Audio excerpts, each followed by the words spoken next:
What's up, dudes? Welcome back to another episode of Rhomas Men's Team. Pretty simple. We are a group of guys helping each other make progress towards each other's goals.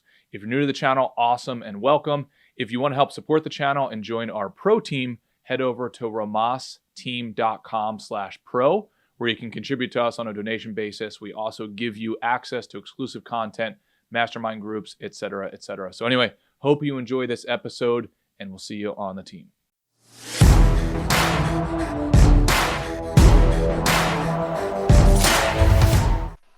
We are live, Mr. Ray. What's going on, brother? I'm good, Wes. The furnace is on the fritz, so I may be adding layers and layers of clothing, blankets, a barrel with like a fire in it. What's the temp there, brother? Well, the current temp is outside is 25 degrees,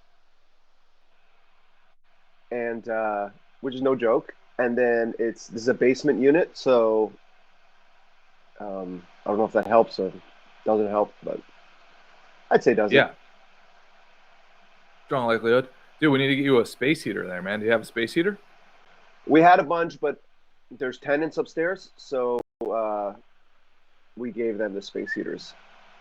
It's fine. Okay. It's like there's something. We had a technician come in, and it's like it's only operating at 25%, so it is giving a little kind of like a whisper of heat, and it should be fixed by 4 p.m.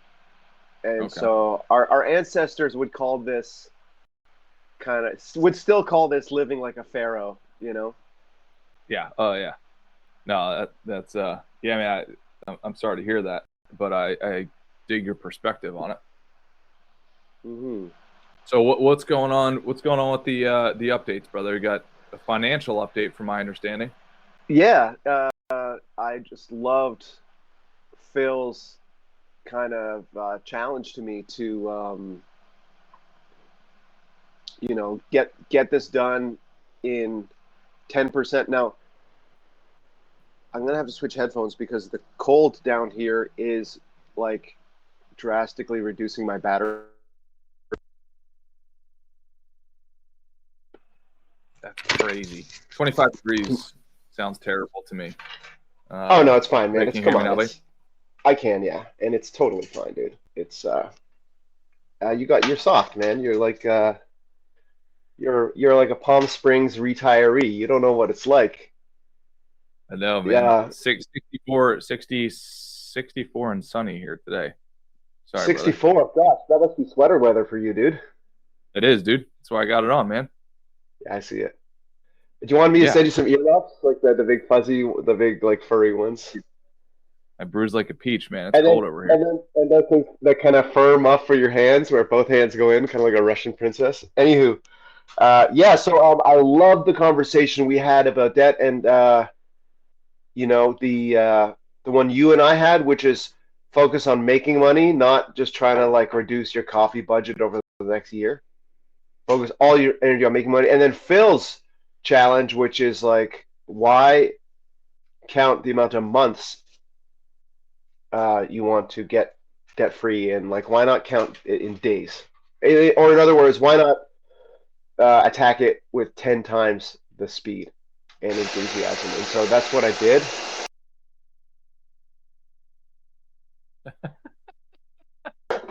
And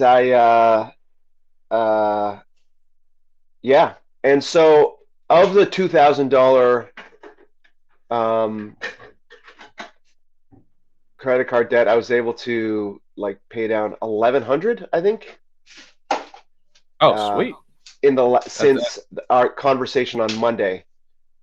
Now, but Wes, the challenge for me is going to be the first challenge is just attacking it, paying it down, conquering the foe, right? The second challenge is ruling over the foe.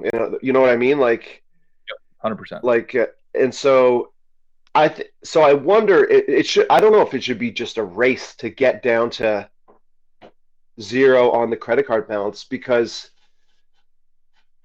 it would only take 5 minutes to get it back up to max again. right? Yeah, but can I give you my perspective on that? Please.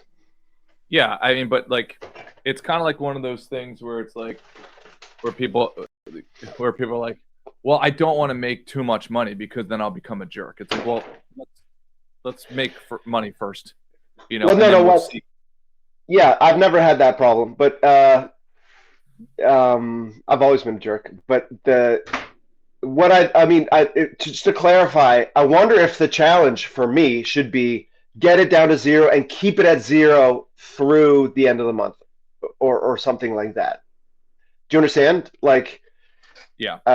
Because if I do the zero credit card balance challenge and I get it down to zero on the 22nd, and then but I get it back up to 2,000 on the 23rd.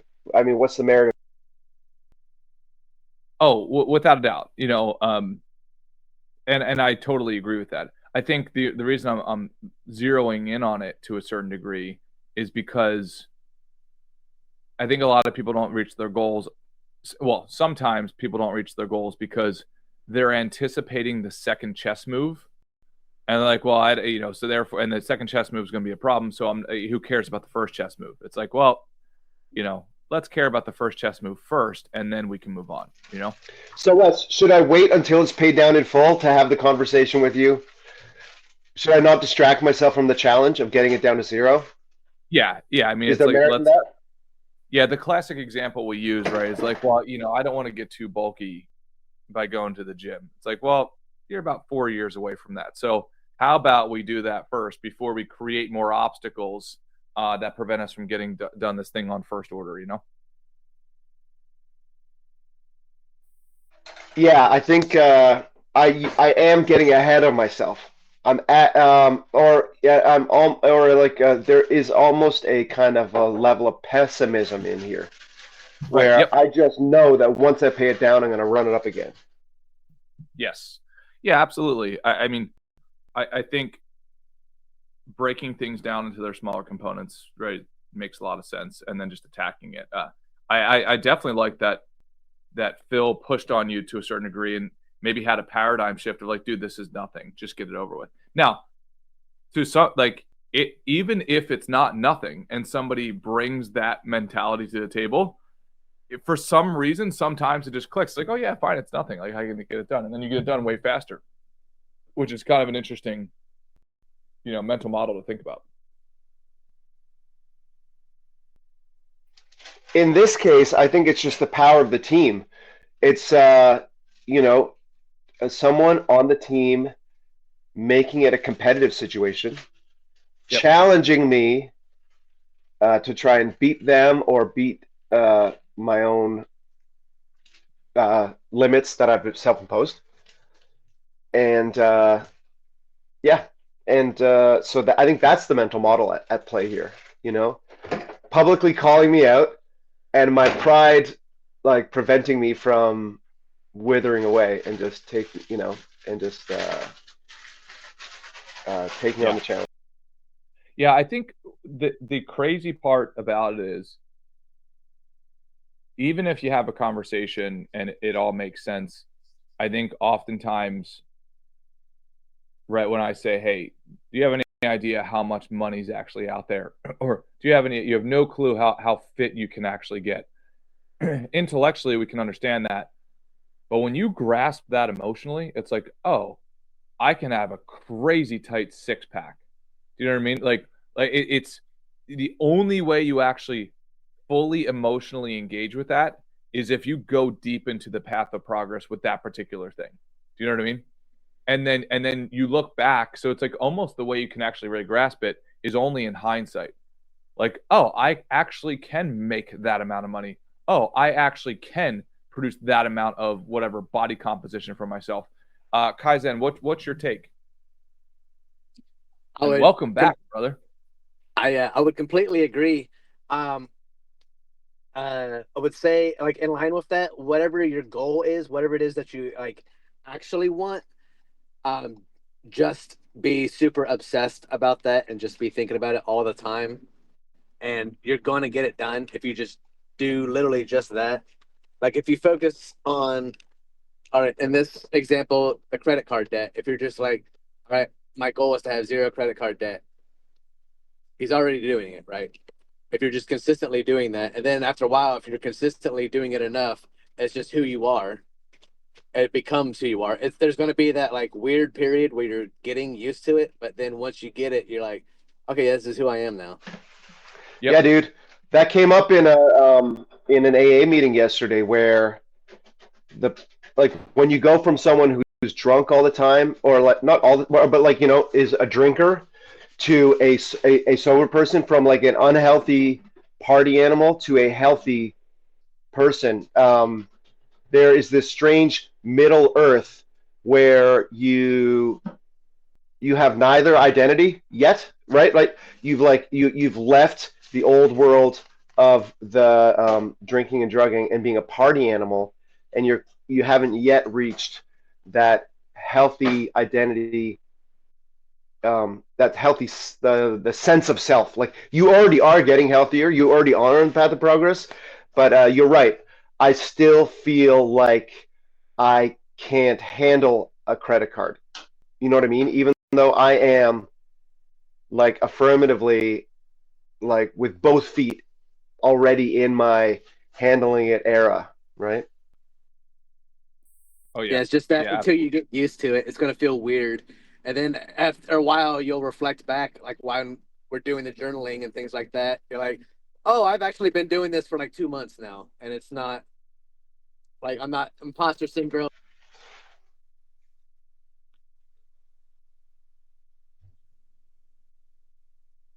Oh, We'll pretend like we sorry. hear him. Yeah. Sorry, Kaizen. For some reason, sorry, brother, we cannot hear you. The internet might be on a lag. Can you hear us, Kaizen? Sorry, it cut out for a minute there.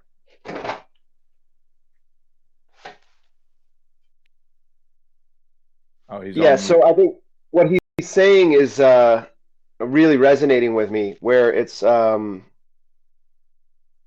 yeah, it feels weird. And just to bring it back to the conversation we had with uh, Phil the other day, is like part of the difficulty or the transition is that the old me or the old Phil or who used to use credit card as an escape, just like, I'm just going to buy this $11 coffee at Starbucks and just like act like I'm rich and just kind of like act like I'm worry free, and for a second I'll feel worry free, right?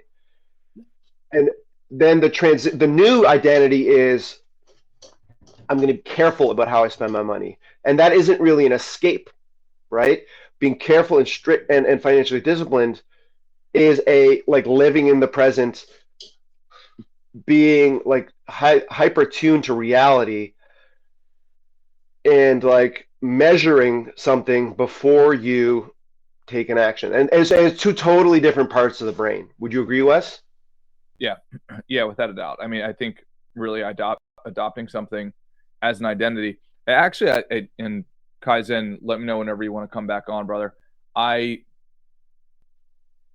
think there's something to, as we talked about before, alter ego psychology. And being able to, sometimes it can be hard of really convincing yourself that you could be that much different from what you are today. And as silly as it sounds, there's a lot of very successful people that I respect, Beyonce, Kobe being two of them, who apparently have used alter ego identity tactics, right, to like separate themselves. Like, no, I'm not this person. I am this person when I'm on the court. I am this person when I'm on stage. As silly and goofy as it sounds, I have tried this, and it for my own experience, it works for me. Ray, what's your take? And Kaizen, would love to have you back on whenever you're ready, buddy. Yeah, I 100% agree, and that's something I've been thinking about in the last couple of days. Is like the you know allowing myself to have different personas. Like, I don't always have to be a comedian or fun. Like, there are times when I can be serious, and there are times where I can be carefree.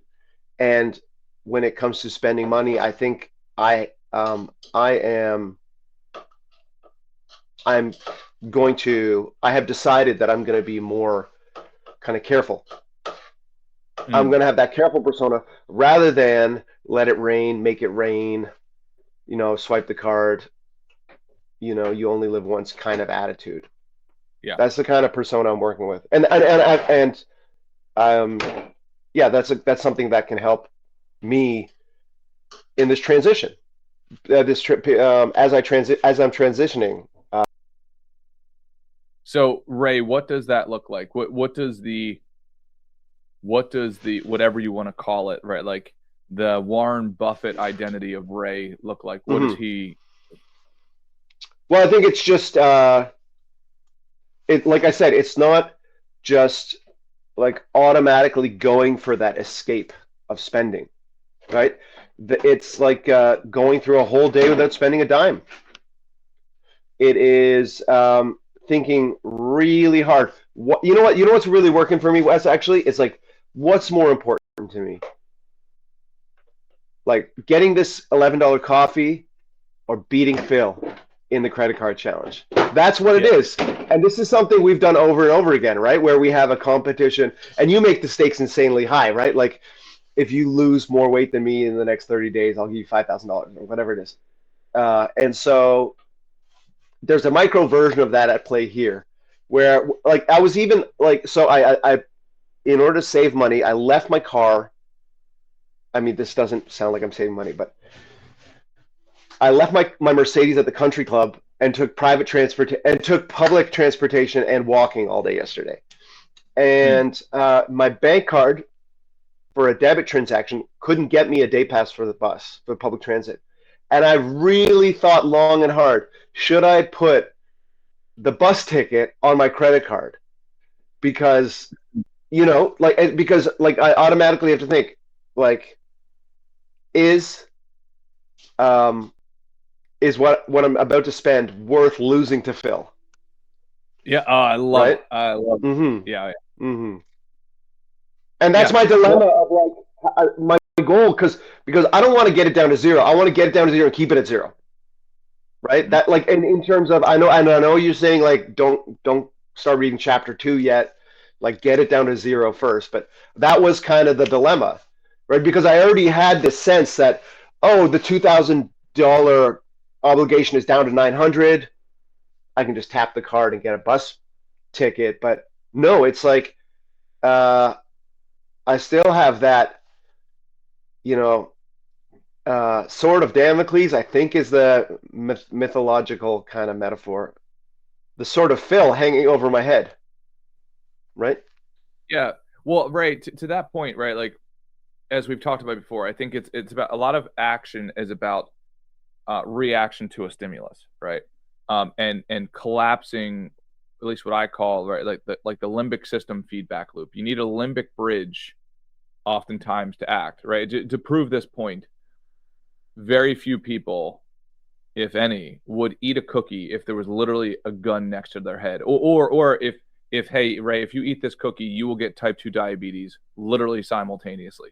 You're not going to eat the cookie, but if we know the cigarette smoking or the cookie eating or the alcohol drinking or whatever it is gives us heart disease and type 2 diabetes or whatever 30 years from now, right? It's the same exact stimulus. It just happens to be a delayed feedback mechanism, right? So therefore, there's more negotiating room. So the reason that I like to bring real-time bets into the equation is like, I don't like to lose money. There's a limbic bridge right there. I don't want to lose to Ray. Another limbic bridge, right? I don't want to look like an idiot in front of Kaizen, et cetera, et cetera, et cetera. So right. These might seem silly, but oftentimes these are the little things that, and it doesn't matter if it's the width of a hair, right? If that thing is what's getting in the way of action, right? Because oftentimes these things are overlooked. And similarly, when I say, okay, let's bet $5,000 on it, people are like, that's crazy. It's like the reason it works is because it's a large number. If you make it $5, it doesn't do anything. That's the whole point, to make it so painful or so extremely beneficial on the other side that it provokes action. It makes the decision on, am I going to act, yes or no? It makes it easy. That's why I say stepping on the bodybuilding stage was actually the easiest time I've ever had dieting. Like, it wasn't even close. That's like the dirty little secret. It's like, oh, that must have been so hard. In a weird way, it was the exact opposite in certain dimensions. Yeah, Right? 100%. And and in terms of response to stimulus, yes, I've had a bad credit score for so long that not paying my credit card bill may affect my credit score is not a stimulus I respond to any longer at all. There's Yeah, a yeah. layer of callous and hard skin over that part of whatever, my wallet or whatever. So I'm I'm responding to the stimulus of the challenge from Phil, right? Yep. Even and they're very different, right? Like credit score takes 7 years to perfect after a bankruptcy. That's not my journey, but just for example, that's like the long feedback loop. Yep. Whereas I have till the 30th to get this thing down to zero, or you know, I have to eat a plate of dirt or whatever. We in fact we didn't come up with uh, what the loser has to do, other than the ignominy of losing the challenge, which might be big enough. I- Uh, I'm I down think we could up for the stakes. Yeah. I'm down for a dual-sided payment, 100%. Yeah, Well, yeah, let's do it. well, Phil's not here, so maybe we assign him. You know what? In case I lose, let's just let's not again. Let's stick to. Let's just keep reading chapter one here. Yeah, yeah, 100%. You're muted, Kaizen, and it's probably a good thing that you are. No. Yeah, then shave your eyebrow. Yeah, no, dude. Okay, Loser has mute to his shave ass. an eyebrow. Mute his ass, dude. Yeah, No I mean, way, dude. to I'll shave a Kaizen's lot of point, things, Kaizen. I will not shave the eyebrows, dude. yeah, Just it's one. amazing. It's amazing to me, right? Like how many things could be accomplished by making extreme wagers, like Kaizen is referring to. If you believed it, like as an example, right? If you sent me over a naked picture of yourself, and it's like, if you don't do it, I will put it up on Discord. I'll put it up on Facebook, right? The amount of action you would take would be like biblical in nature. Do you know what I mean? Mm-hmm. So Mm-hmm. it's oftentimes it's not that we don't know the right plan. It's not that we don't know what to do. It's that we don't have the right amount of motivation. You're not scared Exactly. enough.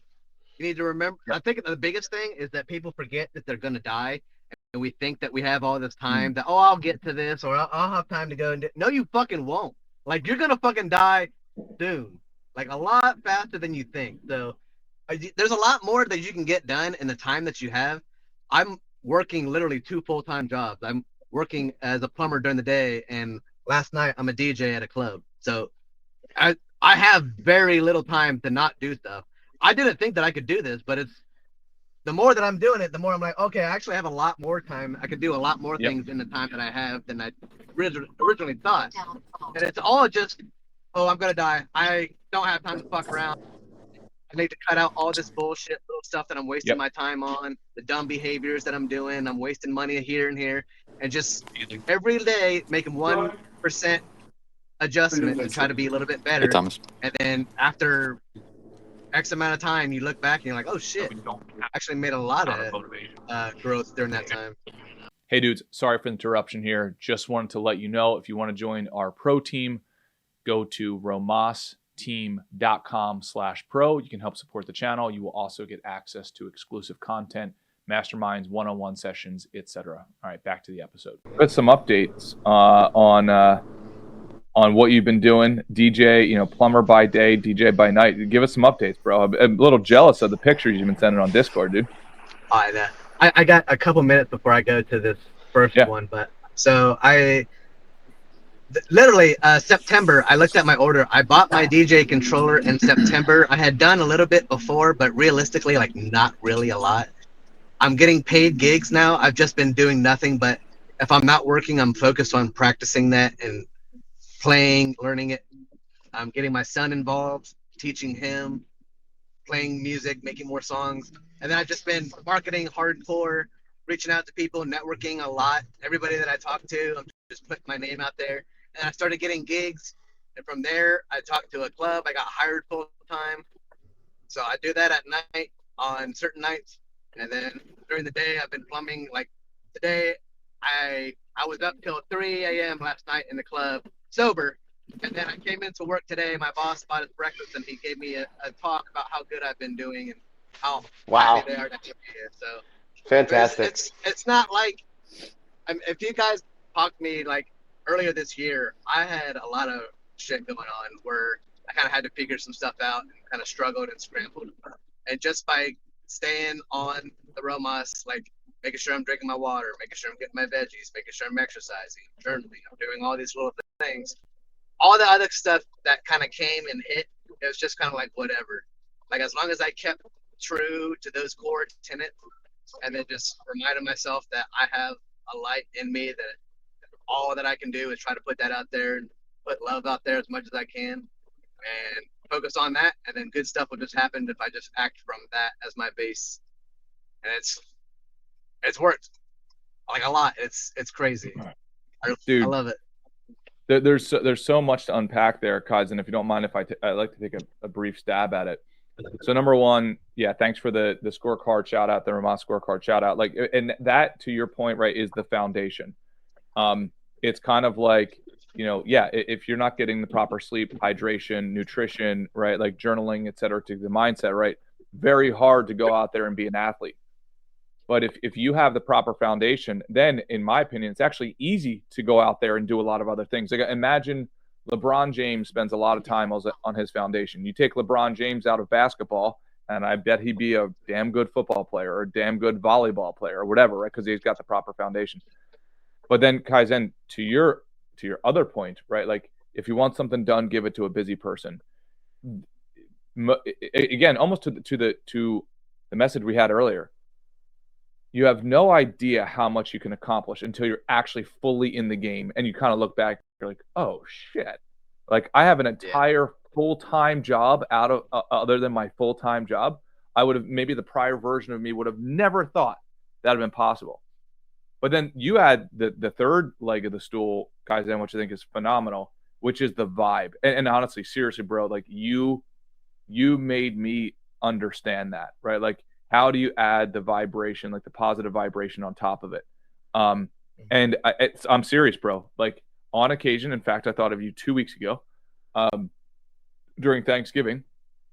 I was like, oh, if Kaizen were looking over my shoulder right now, he would tell me a version of like, I got to adjust my vibe because I was getting caught up in too much of the stuff. And I was just like, turn into like Robot West, like during Thanksgiving. And it's like, what's the point of doing this, right? Is the point literally to make the turkey and then it's to shove the food in the faces of the guests? Or is it to like have a positive, happy vibe experience? And I'm messing that up right now. So thank you, man. Seriously. Yeah, but you also you can't beat yourself up. I have to cut out here in a second. I'm at the house. But yep. The biggest thing to kind of remember in that is that, that feeling, that oxytocin feeling you get when you give somebody a really good hug and you hug for like 10 seconds and you get that real warm feeling. That feeling that you feel, that's what you should like focus on. Like whatever your mind, whatever your being, whatever it is that you are as a person, that's who you are. That feeling that when you hug somebody, that love that comes out, that's you. So that's the kind of thing that anytime that you're feeling bad or you're feeling sad or upset, you can just kind of remember that's who you are really. All this other shit is going to come in and it's going to try to fuck with you and you'll have all this kind of negativity kind of stuff and you can get in that spiraling circle of being like, oh, I'm not the greatest at this or I'm not. But you just got to remember, like, always go back to that. No matter what, you can be 1,000 years negative and then go right back to being positive. And you can't beat yourself up just because you were 1,000 years negative. But the first step towards greatness is going to take one step. The first like block to any castle starts with one block. You have to start that one thing. And if you focus on coming from that spot, that love, then everything else is just, you can't be stopped. Like that's it. Yep. But love it. I gotta go, Absolutely guys. Love it. Love you guys. All right, Kaizen. Thank you, brother. Appreciate it as always. What a king. Well, and Ray, I got to give you credit, man, because you are also able to maintain, right, this vibe even during what I would describe as extreme chaos.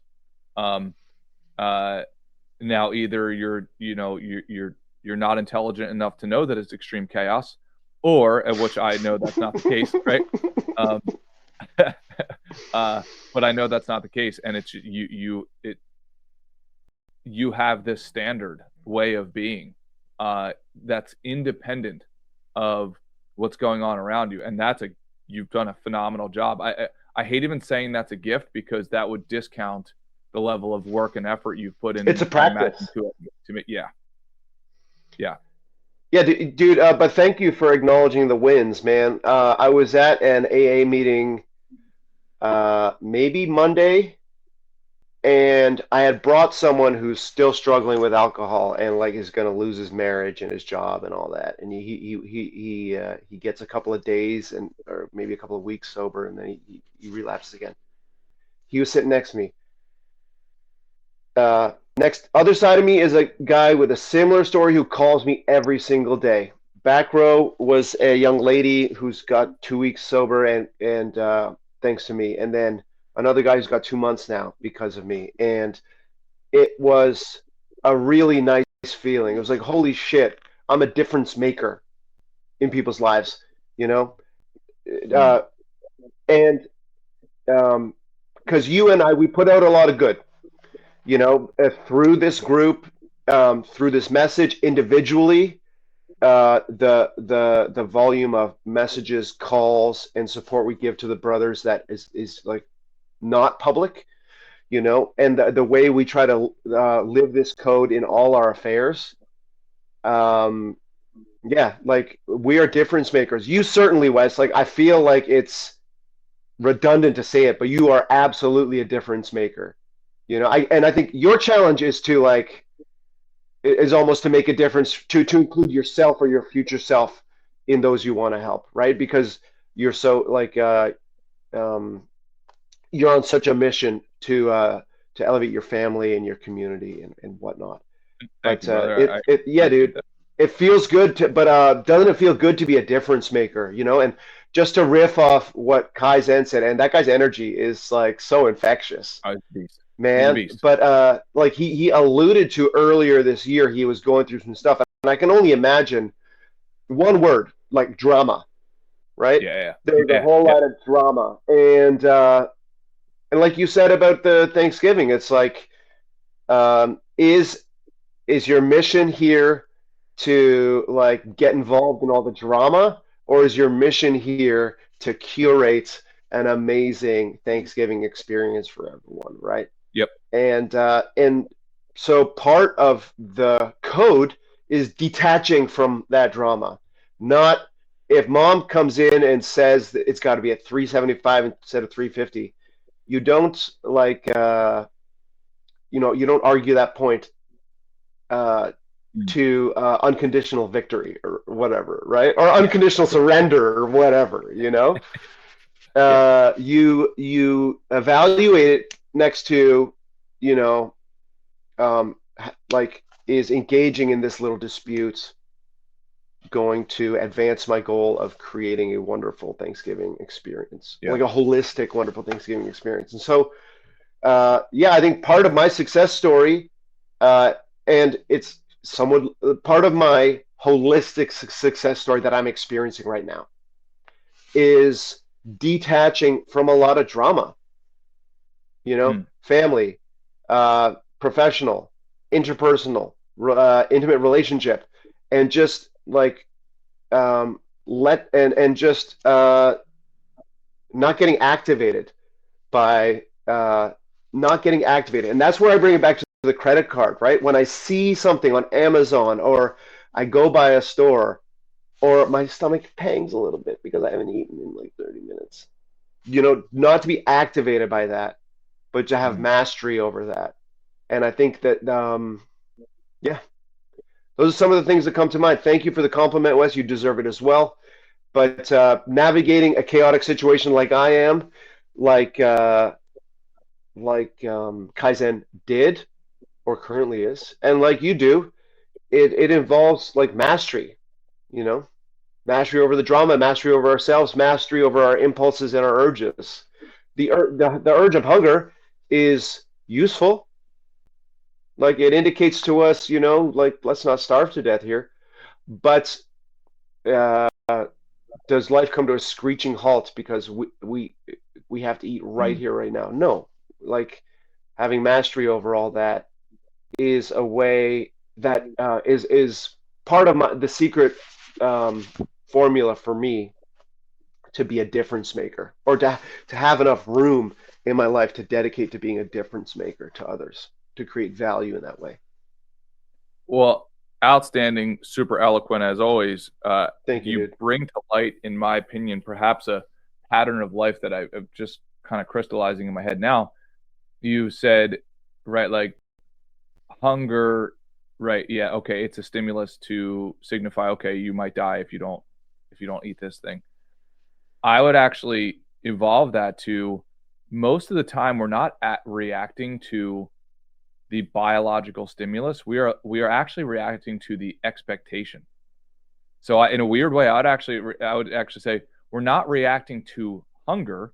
We are reacting to the expectation of I'm supposed to have food now because my human puts food in his face every morning at 10 a.m. and there's no food in my face right now.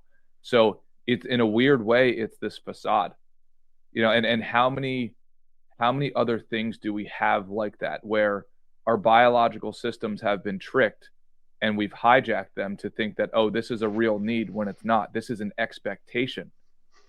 That person that's not behaving the proper way, it's that's not because of them, it's because of your expectation of their behavior.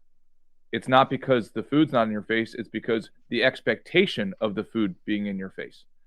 Right. So I don't know if that's a distinction for you, but that was a distinction for me. So thank you for helping me get there.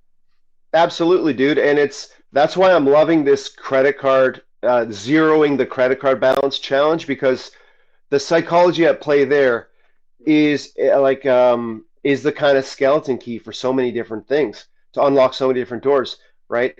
Do you remember Phil nailed it when he said he talked about this expectation or a sense of entitlement Mm, that I deserve this like 1,000 calorie $11 frappa froccaccino or whatever.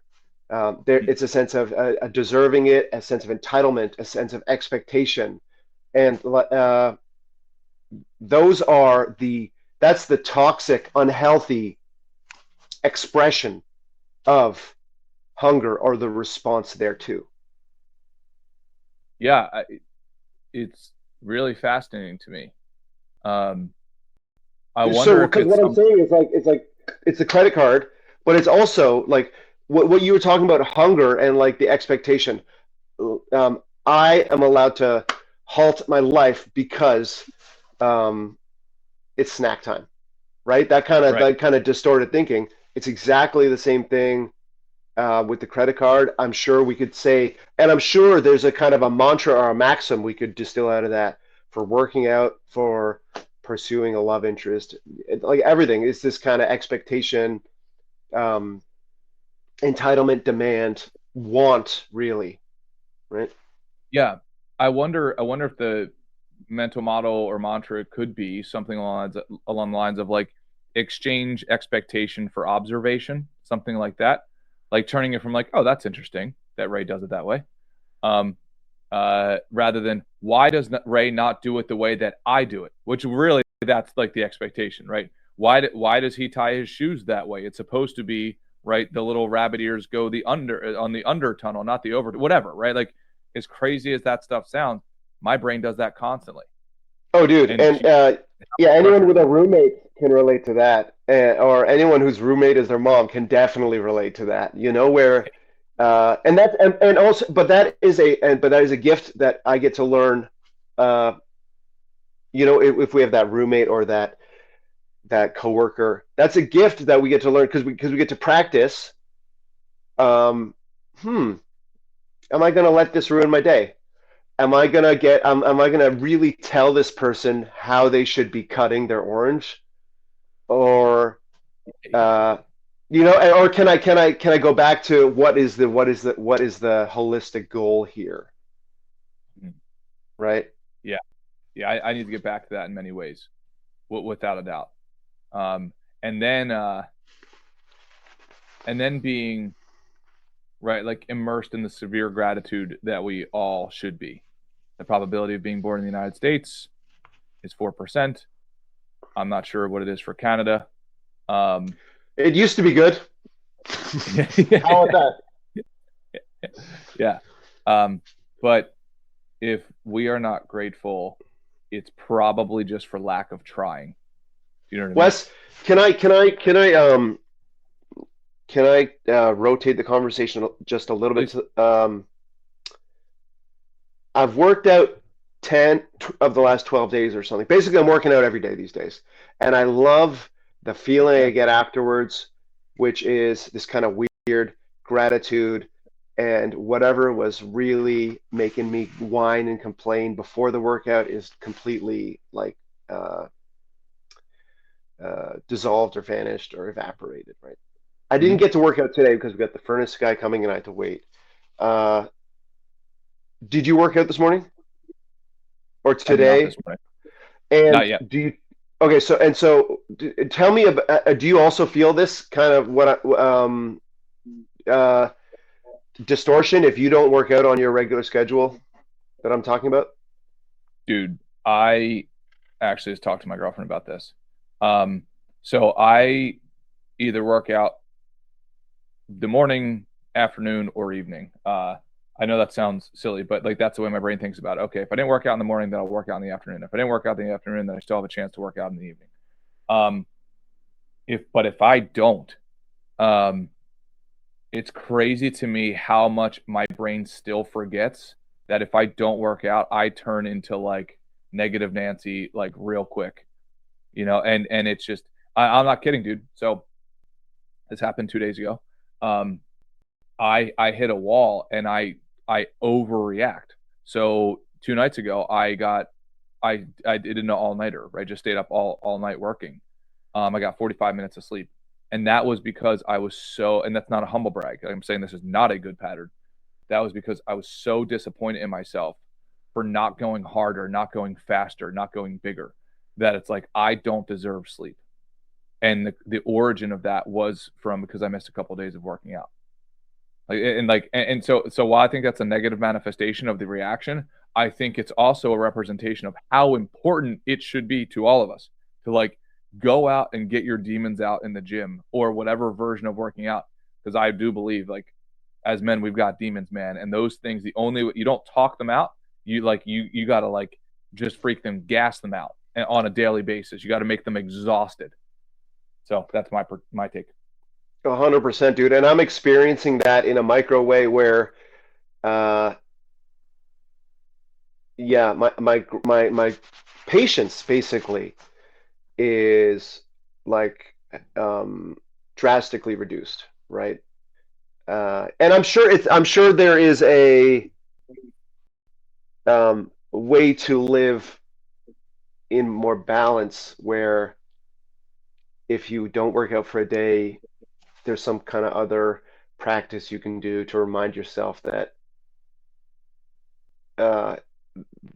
if you are feeling that the world sucks and everybody in it sucks, it is because you haven't worked out. It's not because it's actually true, right? Like, we've said those practices are for women and children, right? It's like, it's just get to the gym. Just like the solution is just get to the gym, and or walk around the block or like do something. I feel like our biological, like our internal ancestors, right? Like our biology is saying, "Hey, you dummy! Like this game called work or this game called anything else, that's fake. That's all like made up modern day human narrative. Your Busy body work. was created, yes, right? Like the whole money game, all that stuff. Like that's a modern day concept. Remember that your ancestors, I forget how much they moved. Like when we were nomadic, it was like, from my understanding, it's like miles a day, right? Like for survival, like that is like hard work and movement is. And when I say hard work, I mean like I don't mean accountant type of work. I don't mean the type of work that I do. I'm talking about actual work, physical work, right? It's like I love how Joe Rogan talked about. There's just a certain balance every day that you got to spend down, right, for that energy distribution. And if you don't, right, good luck. It's no different than like get a dog that has high energy, right? Like there's there is no negotiating with that dog. That thing's going to freaking have the zoomies like every single day until you get that thing out there, right? And it's allowed to do what its biology wants it to do. Yeah, and so right, and and it's funny how our biology wants us to move and doesn't give us sanity unless we do, right? Yep. Yeah. So yeah, exactly. Like down to like the stimulus. Rather, like that is some sort of Morse code going in your body to say like, hey Ray, right? Remember, right? Like all this other stuff you did today was fake. Or it's like the bonus stuff. We need you to move, buddy. You know, and if you don't, you're not going to like the consequences in the future. So rather than it being annoying, oh, I turn into a monster, it's like, no, because it's trying to remind you of the negative consequences that come down the road if you don't move. All right, Wes, well, get out of my way, man. I got to go move, okay? All right, brother. Love you, pal. See you on Monday. Love you too, Later, man. dude. Bye-bye.